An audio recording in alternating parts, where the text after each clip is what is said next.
En fait, la société ICOP, Initiative congolaise pour la promotion des techniques, a été créditée par le gouvernement de la République démocratique du Congo à l'asphaltage de la route nationale numéro 2. C'est en tout cas ce confirme ingénieur Mumbere Papi Katsouva, directeur général de cette organisation, qui relate que le premier ministre Sama Lukonde a avisé en dernier les documents permettant à cette organisation d'œuvrer pour l'asphaltage de la route nationale numéro 2, la route de Goma vers Bukavu, le long des 116 km de Kasengesi à Nyamukubi. Celui-ci montre être déjà prêt pour l'asphaltage de cette dernière et montre que les travaux de traçage et ouverture des pistes sont déjà en cours.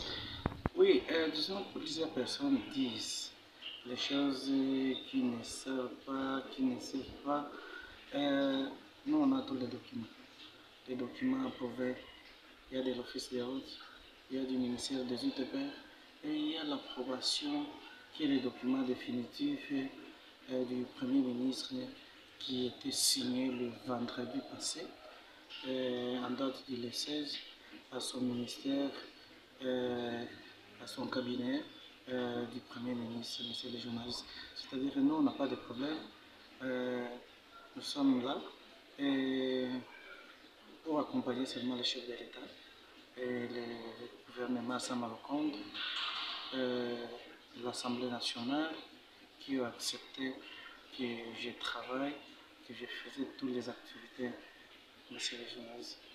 Non, vraiment. La date, la fois passée, je vous ai parlé encore au micro que le lancement officiel vous serait communiqué, la population serait communiquée sur les médias que le lancement c'est quel jour. Parce que les gouvernements eux-mêmes ont dû de faire d'abord l'ouverture de ces 116 km de Kasengesi jusqu'à Nyamukubi. Dès qu'on termine l'ouverture, c'est où là nous allons envoyer ou transmettre les invitations comme prévu. À la question des soupçons qui circulent, selon lesquels il y aurait certains agents qui se déguisent en agents ICOP et rançonnent ici certains habitants de l'argent, celui-ci montre que les dispositions sont déjà prises et que la police et les agents de renseignement sont déjà en plein travail pour dénicher les auteurs de ces rumeurs. Pour rappel, il y a de cela quelques jours, cette organisation avait procédé par le lancement de l'ouverture des pistes vers Kasengesi.